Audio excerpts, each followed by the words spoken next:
दोस्तों, महर्षि दाधिची के पुत्र का नाम था पिप्लाद। चूंकि वह सिर्फ पीपल का फल ही खाया करते थे, इसलिए उन्हें पिप्लाद के नाम से पुकारा जाता था। अपने पिता की तरह पिप्लाद भी बहुत तेजवान और तपस्वी था। जब पिप्लाद को ये पता चला कि देवताओं को अस्थि दान देने के कारण उनके पिता की मृत्यु हो गई, तो उन्हें बहुत दुख हुआ। आग बबूला होकर उन्होंने देवताओं से बदला लेने का निश्चय किया।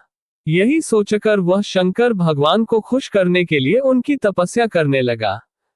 उनकी तपस्या से अंततः शंकर भगवान खुश हुए और पिप्लाद से वरदान मांगने को कहा। पिप्लाद ने भगवान से प्रार्थना की, हे आशुतोष, मुझे ऐसी शक्ति दो जिससे मैं देवताओं से अपने पिता की मृत्यु का बदला ले सकूं।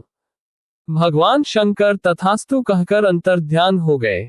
उनके अंतर्ध्यान होने के तुरंत बाद वहां एक काली कलूटी लाल लाल आंखों वाली राक्षसी प्रकट हुई।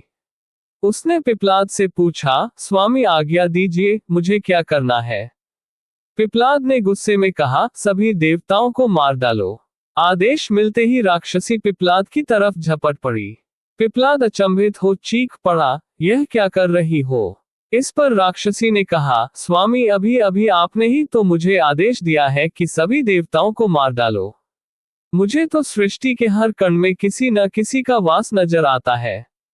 सच तो यह है कि आपके शरीर के हर अंग में भी कई देवता दिख रहे हैं मुझे, और इसलिए मैंने सोचा कि क्यों न शुरुआत आपसे ही करूं। पिप्लाद भयभीत हो उठे। उन्होंने फिर से शंकर भगवान की तपस्या की। भगवान फिर प्रकट हुए। पिप्लाद के भय को समझकर उन्होंने पिप्लाद को समझाया, वत्स, गुस्से में आकर लिया गया हर निर्णय भविष्य में गलत ही साबित होता है।